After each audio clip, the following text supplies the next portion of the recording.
In the early 2160s, the Alliance began aggressive colonization of worlds in the Skyllian Verge, much to the dismay of the Batarians, who had been developing the region for several decades. In 2171, the Batarians petitioned the Council to declare the Verge a zone of Batarian interest. The Council refused, however, declaring unsettled worlds in the region open to human colonization. In protest, the Batarians closed their Citadel embassy and severed official diplomatic relations with the Council, effectively becoming a rogue state. They instigated a proxy war in the Verge by funneling money and weapons to criminal organizations, urging them to strike at human colonies. Hostilities peaked with the Skyllian Blitz of 2176, an attack on the human capital of Elysium by Batarian-funded pirates and slavers. In 2178, the Alliance retaliated with a crushing assault on the moon of Torfin, long used as a staging base by Batarian-backed criminals. In the aftermath, the Batarians retreated into their own systems and are now rarely seen in Citadel space. After the Geth secure a location, thresher maws are subterranean carnivores that spend their entire lives eating or searching for something to eat. Threshers reproduce via spores that can lie dormant for millennia, yet are robust enough to survive prolonged periods in deep space and atmospheric re-entry. As a result, thresher spores appear on many worlds, spread by previous generations of space travelers. The body of a thresher never entirely leaves the ground. Only the head and tentacles erupt from the Earth to attack. In addition to physical attacks, threshers have the ability to project toxic chemicals and emit bursts of infrasound as a shockwave weapon. The Alliance first encountered threshers on the colony of Akuz in 2177. After contact was lost with the Pioneer team, Marine units were deployed to investigate. The shore parties were set upon by hungry threshers, and nearly the entire assault force was killed. Alliance forces recommend engaging threshers with vehicle-mounted heavy weapons. The Citadel is an ancient... Citadel space is an unofficial term referring to any region of space controlled by a species that acknowledges the authority of the Citadel Council. At first glance, it appears this territory encompasses most of the galaxy. In reality, however, less than 1% of the stars have been explored. Even Mass Effect FTL drive is slow relative to the volume of the galaxy. Empty space and systems without suitable drive discharge sites are barriers to exploration. Only the mass relays allow ships to jump hundreds of light years in an instant, the key to expanding across an otherwise impassable galaxy. Whenever a new relay is activated, the destination system is rapidly developed. From that hub, FTL drive is used to expand to nearby star clusters. The result is a number of densely developed clusters, thinly spread across the vast expanse of space, connected by the mass relay network. Crazy stuff.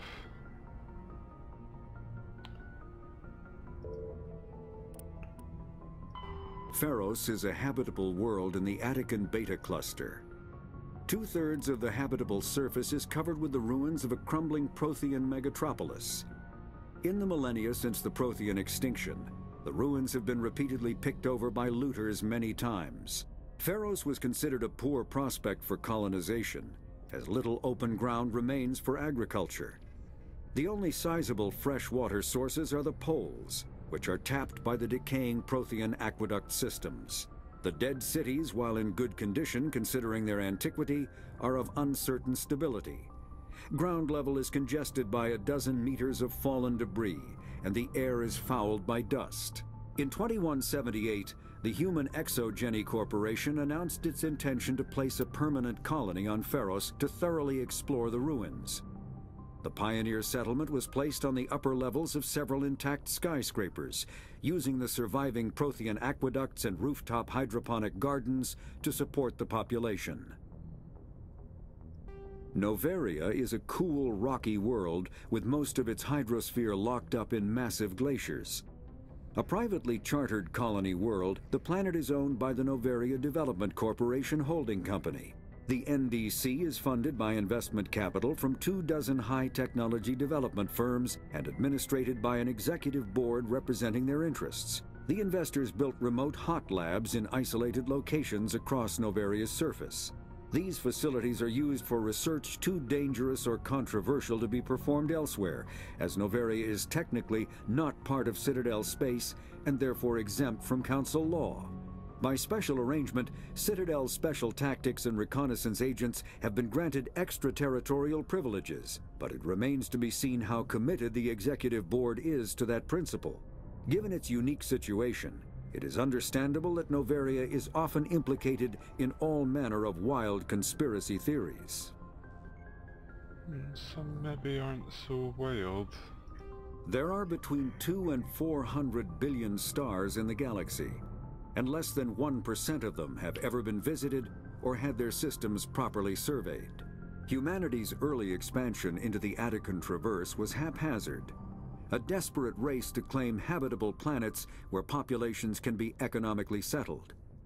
Ignored in the wake of this land grab were thousands of less hospitable worlds, each potentially rich with industrial resources.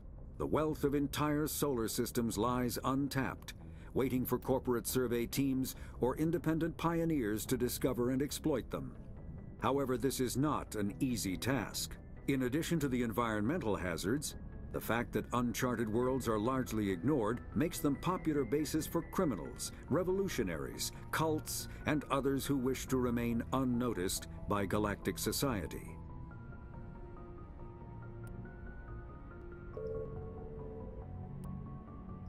Faster-than-light drives use element zero cores to reduce. Larger warships are generally classified in one of 4 weights. Frigates are small, fast ships used for scouting and screening of larger vessels. Frigates often operate in wolf-pack flotillas. Cruisers are middleweight combatants, faster than dreadnoughts and more heavily armed than frigates. Cruisers are the standard patrol unit and often lead frigate flotillas. Dreadnoughts are kilometer-long capital ships mounting heavy, long-range firepower. They are only deployed for the most vital missions. Carriers are dreadnought-sized vessels that also carry large numbers of fighters. Smaller vessels are almost exclusively used in a support role to the warships during combat. Fighters are one-man craft used to perform close-range attacks on enemy ships. Interceptors are one-man craft optimized for destroying opposing fighters. The Normandy is a prototype starship developed by the Human Systems Alliance with the assistance of the Citadel Council. It is optimized for scouting and reconnaissance missions in unstable regions using state-of-the-art stealth technology. For most ships, the heat generated through standard operations is easily detectable against the absolute zero background of space.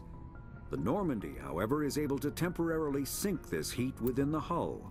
Combined with refrigeration of the exterior hull, the ship can travel undetected for hours or drift passively for days of covert observation. This is not without risk. The stored heat must eventually be radiated, or it will build to levels capable of cooking the crew alive. Another component of the stealth system is the Normandy's revolutionary Tantalus drive, a mass effect core twice the standard size. The Tantalus drive generates mass concentrations that the Normandy falls into, allowing it to move without the use of heat-emitting thrusters. Ship mobility dominates space combat. The primary objective is to align the mass accelerator along the bow with the opposing vessel's broadside. Battles typically play out as artillery duels, fought at ranges measured in thousands of kilometers, though assaults through defended mass relays often occur at knife fight ranges, as close as a few dozen kilometers. Most ship-to-ship engagements are skirmishes between patrol vessels of cruiser weight and below, with dreadnoughts and carriers only deployed in full-scale fleet actions. Battles in open space are short and often inconclusive, as the weaker opponent typically disengages. Once a ship enters FTL flight, the combat is effectively over. There are no sensors capable of tracking them or weapons capable of damaging them. The only way to guarantee an enemy will stand and fight is to attack a location they have a vested interest in, such as a settled world or a strategically important mass relay. Right, well that looks like it for now. Oh, wait a minute. Just another quick one. Guardian systems.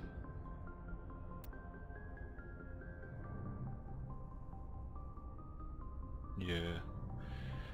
Nothing in here that hasn't already been said. Yep, pretty much. Okay, that's it. I will see you in the next installment of this.